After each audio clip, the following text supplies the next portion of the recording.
Assalamualaikum warahmatullahi wabarakatuh. Perkenalkan, nama saya Risma Farida Nur Aisyah. Saya dari UPBJJ UT Jakarta. Selamat pagi semuanya, salam sejahtera untuk kita semua. Hadirin yang saya hormati, pada kesempatan hari ini saya akan berbicara tentang topik yang sangat relevan dalam kehidupan sehari-hari, yaitu psikologi masalah kepercayaan, atau bisa disebut juga dengan trust issue. Oke.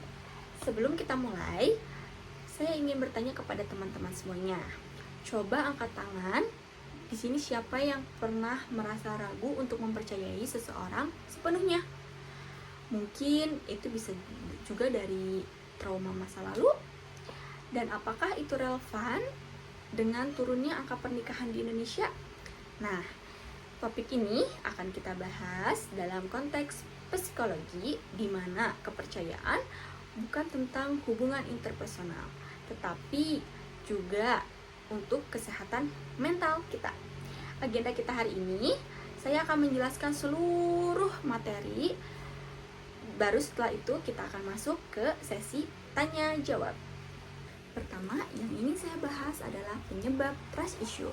Dalam psikologi, trust issue seringkali disebabkan oleh pengalaman traumatis di masa lalu, seperti pengkhianatan, perselingkuhan, kebohongan, atau trauma masa kecil yang dapat merusak kepercayaan seseorang. Kurangnya komunikasi yang buruk atau tidak adanya keterbukaan itu dapat menimbulkan salah paham dan ketidakpercayaan. Pengkhianatan, pengalaman dikhianati di masa lalu itu membuat seseorang sulit untuk membuka diri.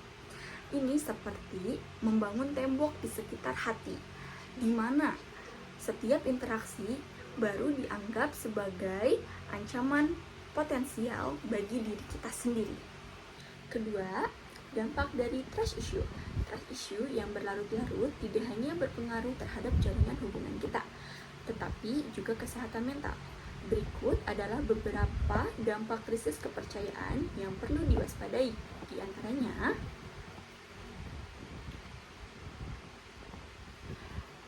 kecurigaan berlebihan. Hubungan yang dipenuhi rasa curiga yang berlebihan itu dapat merusak keintiman dalam suatu hubungan. Yang kedua, kesulitan menjalin hubungan, menghambat kemampuan untuk membangun hubungan dengan orang lain. Yang ketiga, ada konflik berulang. Ketidakpercayaan menyebabkan pertengkaran dan perasaan tidak aman secara terus-menerus. Selain itu, ada pula dampak pada kesehatan mental, seperti kekerasan fisik dan emosional terhadap hubungan, ditinggalkan oleh pasangan, dan kecemasan ataupun depresi. Jika krisis kepercayaan Anda sudah menimbulkan berbagai dampak seperti yang sudah dijelaskan, alangkah baiknya kita harus berkonsultasi dengan psikolog.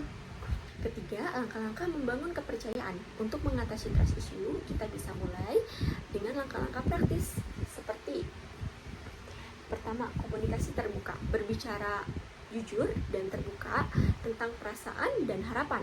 Yang kedua, memaafkan dan melupakan, melepaskan beban masa lalu untuk bergerak maju. Yang ketiga, konsistensi tindakan, menunjukkan keandalan melalui tindakan yang konsisten. Yang keempat, terapi dan konseling, mencari bantuan profesional untuk mengatasi akar masalah.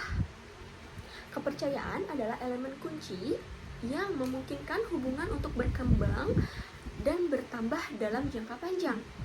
Kepercayaan menciptakan rasa aman, menghormati, dan keterikatan emosional yang kuat.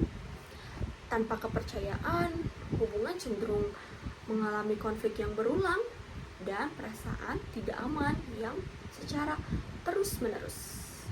Sebelum kita tutup, mari kita akhiri dengan silangkan kedua tangan di bahu sambil diusap-usap, dan kalian bisa pejamkan mata sambil bilang, "Aku cantik, aku hebat, aku layak untuk dicintai." Kalian bisa lakukan cara ini setiap bangun tidur untuk membangun kepercayaan diri kita. Trust issue sering disebabkan oleh pengalaman masa lalu, berdampak pada stres dan hubungan yang rusak. Tetapi bisa diatasi dengan langkah-langkah seperti komunikasi dan konsistensi. Kesimpulannya, memahami psikologi kepercayaan membantu kita hidup lebih harmonis.